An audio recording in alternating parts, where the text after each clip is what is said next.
నీ ఆజ్ఞ లేక సుఖమైన దుఃఖమైన నిన్ను బాధించదు. నీ అనుమతి లేక నిన్నెవ్వరు కొలగొట్టలేదు. కనుక నాకొక శ్రీమతి కావాలి అంటావు, దానికి వాళ్ళ ఇళ్ళ అనుమతి కావాలంటావు. అయితే బహుమతి మాత్రం జ్ఞానం ఒక్కటే.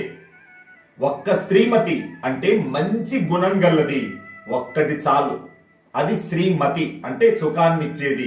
శ్రీ అంటే సుఖం, ఆనందం, సౌఖ్యం, వైభవం. ఒక శ్రీమతి అంటే నీ మంచి మనసే గొప్ప శ్రీమతి. నీ మనసును జయిస్తే అంతకంటే ఉత్తమమైన శ్రీమతి లోకములో ఎక్కడ లేదు. మిత్రమా, జ్ఞానం గల్ల, జ్ఞానం సంపాదించిన మనసే గొప్ప శ్రీమతి. దానికి ఎవ్వరి యొక్క అనుమతి పనిలేదు. ఒక సద్గురు కృప, ఈశ్వర కరుణ వీక్షణం. మరి బాధలు ఎక్కడో లేవు. బాధలు బజార్లో అమ్ముతుంటే నేను ఒక కింట కొనుక్కుంటా. కారణం, బాధలు ఎక్కడ పట్టినా ఎవరి మనసులో వాడు సృష్టిస్తూనే ఉన్నాడు. పుట్లు పుట్లు బాధలన్నీ నెట్టు పెట్టుకున్నారు. కనుక బాధలు కొట్టేయాలంటే, బాధలను జయించాలంటే జ్ఞాన బోధ అత్యవసరం. ఆ బ్రహ్మ బోనాలోక పునరావర్తినో అర్జున మాం ఉపేత్యతు కౌంతేయ పునర్జన్మ నవిద్యతే. మిత్రమా, బ్రహ్మలోకం మొదలుకొని ఏ లోకాలలో ఎక్కడైనా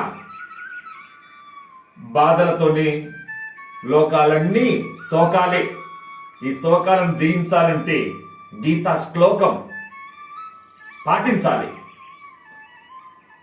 శివుడుంటే శివాలయం, మళ్ళీ కృష్ణుడుంటే కృష్ణాలయం, రాముడుంటే రామాలయం ఎలా అంటున్నామో అలాగే ఈ ప్రపంచానికి జగద్గురు ఒక పేరు పెట్టాడు. ఏమని? దుఃఖాలయం అశాశ్వతం. ఈ ప్రపంచమంతా దుఃఖాలయం అంటే దుఃఖాలతో కూడుకొని ఉంది. ఈ దుఃఖాలను జయించాలంటే ఆత్మసుఖాన్ని సంపాదించాలి. అప్పుడు మాత్రమే శాంతి. బ్రహ్మణో హి ప్రతిష్టాహం అమృతస్య అవ్యయస్య చ శాశ్వతస్య చ ధర్మస్య సుఖసైకాంతికస్య చ. సకల సుఖాలకు నీ హృదయ కమలంలో పరబ్రహ్మను ప్రతిష్ఠించుకొని ఆరాధిస్తే అదే సకల ఆనందాలకు బ్రహ్మానంద సామ్రాజ్య వైభవం నీ దగ్గరే ఉంది. ఈ రహస్యాన్ని దాచిపెట్టిన పెట్టె నీ ఇంట్లోనే ఉంది, నీ ఒంట్లోనే ఉంది, నీ కంట్లోనే ఉంది. అది తెలుసుకుంటే ఆ జ్ఞానం అనే పెట్టె తాళం ది, గురు సూత్రం అనే తాళం చేయితో పెట్టె తెరిచి చూడు. అంతే, నీవు విశ్వవ్యాపక మహాశక్తివై ప్రకాశిస్తున్నావనే జ్ఞాన దృష్టిని సంపాదించి దివ్యానందాన్ని పొందు. ఓం స్వస్తి.